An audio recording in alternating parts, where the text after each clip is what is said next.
Good evening.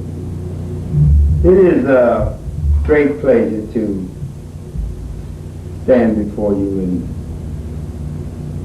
reveal to you the things that have been revealed to us by Yahweh himself. This is a school, as you have heard in the previous speaker's discourse, by which we have endeavored for the last 50-some years to impart to all those that will come and hear this great gospel, that they too might know Yahweh as he really is and actually exists. Now, I have been given once again the title or the subject matter relative to Elohim, the Archetype pattern of the universe. In this discourse, I will try to make it as simple as possible.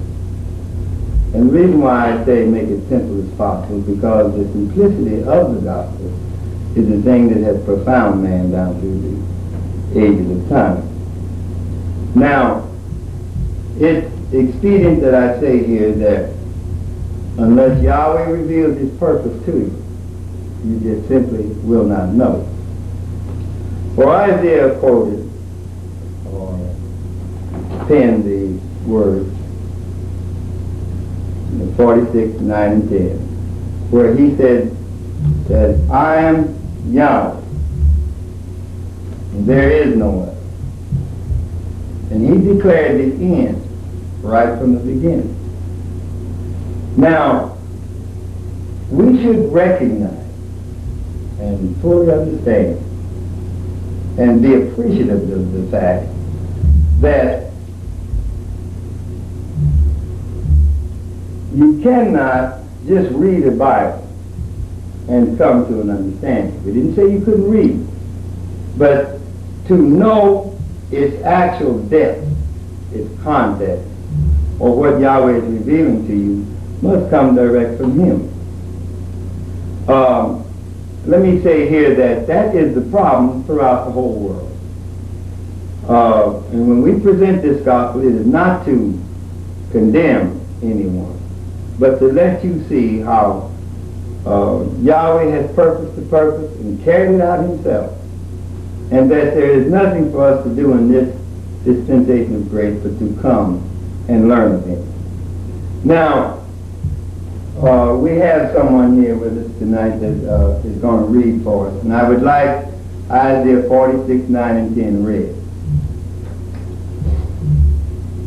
Remember the former things of old. Now, Isaiah is cautioned of Yahweh, or he's saying that Yahweh said, remember the former things of old. Now, almost everything you say has to be explained, and to the point where many times we have to explain the explanation, because these things are not commonly known. You see, although they can be. Remember the former things of old, for I am Yahweh. And what? For I am Yahweh, and there is none else. Now there's none else. You see? Now, let me say it in a cornbread terminology. If you purpose a purpose within yourself, I would never know what it was that you purposed unless you explained it to me. Thus it is in this situation, that Yahweh had to explain his own purpose to his creature. Now, I want to say here that the Apostle Saul, on his way to Damascus, as is illustrated here on the chart, that he said this to those of Galatia, for I certify you, brethren, that the gospel which was preached to me is not after me, neither was he taught by me, but by a revelation. Now, having been presenting this gospel that the founder of the school, Dr. Henry C. Kinley, received in the year 1930, and then in 1932, after he had made charge, began to teach the subject. And through his endeavoring or his undying faith, to use some words. He presented it all over the world. This gospel that you've heard other teachers expound upon. And there is no place that it has not been. And many world religious leaders and political leaders have acknowledged that this work was not the work of men. And so it is with that we're asking you that as you view these lectures, that you recognize it is not the speaker's ideas. It's not his concept. We fully recognize and repeat that unless Yahweh shows it to you, you don't know. And the prophet went on to say, once again, as it's written, that Yahweh's ways are high above man as the heavens are above the earth. So then that brings you back to the thought that unless Yahweh reveals it to you, you don't know. Now, we're not talking about morals. We're not talking about you being a good fellow and in that somebody's going to bless you for being good and all that kind of thing. You are imbued to know right from wrong as far as moralistic things are concerned. We're not teaching morals. Neither are we teaching to be immoral. What we are really teaching is abmorality, which means it's neither one. Now, to continue, it says, remember the former things of old. I am Yahweh. You see? And there is none else. Read. I am Yahweh, and there is none like Now, there is none like him. You see? That's all you can make out of it. There's none like him. You see? Now, what sets him apart? What sets him different from all the other so-called gods that have come up out of the imagination and concepts of men? This is what sets him apart. Read. declaring the end from the beginning. Declaring the end right from the beginning. You see? Now, I've said in discourses before, and I think it bears explaining again. When we say that Yahweh declared the end from the beginning, we do not mean that it starts out right, and then somewhere along the line it gets out of whack, or it becomes satanic, and then he has to come on earth and straighten it out, and men have to come to him because they haven't quite. That's not what this is talking about. All the things you see going on in the world are in complete, perfect harmony with Yahweh's purpose. And they are things that Yahweh is causing to happen or purpose to happen in the realm of eternity, you see, to make us come to a profound knowledge of Him, you see. And often I ponder, we have wars and rumors of wars, which Messiah told you in the 24th chapter of Matthew that would be, you see. And he also asked this question: from whence does wars come? The Messiah I'm talking about, whom the world commonly calls Jesus. And they come out of the figmentations and imaginations and concepts of in the political realm and in the religious realm.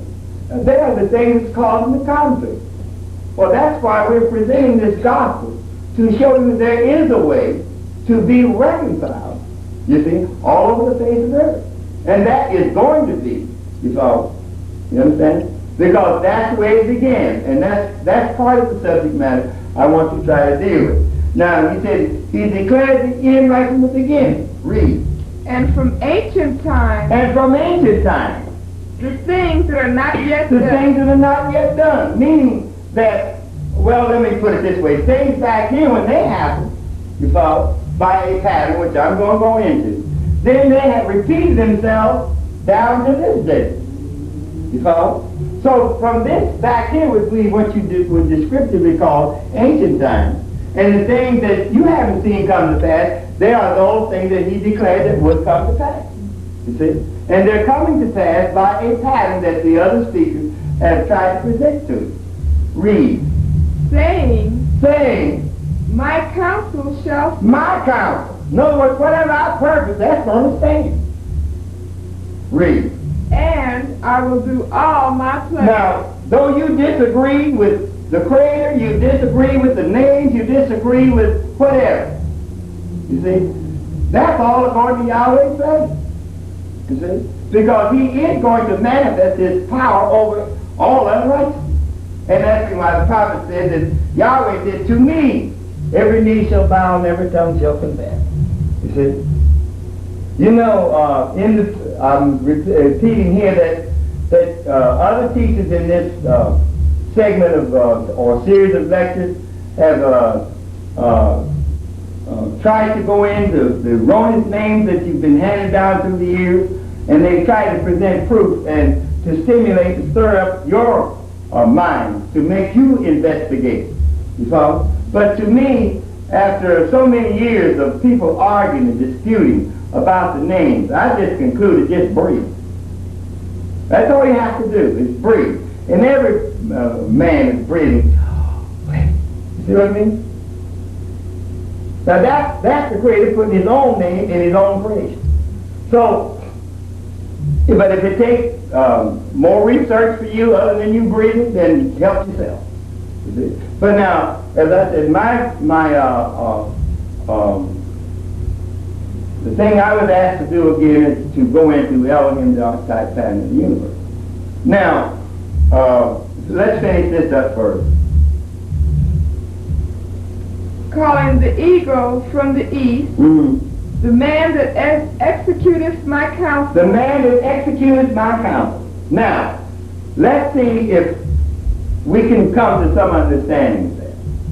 Now, in the realm of eternity, which the previous speakers have told you, so you will hear us repeat something that a previous speaker said, because all of this that we speak about is one subject dovetails into another. But we're trying to cover some things that should be questions in your heart and mind. Is there a way to know Yahweh? You follow? Now, I might say this, and keep it in mind that I'm not saying anything with any malicious intent whatsoever. But we have the Constitution says that everybody can worship a Creator as they see fit. They call Him God. That's what the Constitution, that's not what the Scriptures say, however. But these are the things that we are raised up in to call ourselves believing in. Now, the best way to go at this is when I say that we say, or mankind says, or the Constitution says, that we can worship, I'm saying, well, let me go ahead. As God says, the Constitution says, we can worship God as we see fit. That's what they call it, the Creator. And I'm saying Yahweh, who was manifested in the flesh, gave this answer. Said Yahweh is spirit, and they that worship Him must worship Him in spirit and in truth, not any old kind of way. You see? And that is one of the direct causes for all the troubles in the world today. It's because we've looked in the Bible and we have read something out of it and formed an opinion and formed a denomination somewhere in the world. But we're presenting these lectures, having received them direct from Yahweh. You see? And we want to give it to you that you might have a chance to escape the calamity that is about to happen in the world. In other words, the universal revelation of Yahweh, taking flaming vengeance on all those that know not Yahweh. And the simplicity of the gospel is the thing that has confounded the man. Now, Yahweh is spirit. Now, you can't say that Yahweh is spirit and keep stepping. You see? Now, the previous speakers have told you Yahweh is spirit, and I've said that Yahweh is spirit. Now, what is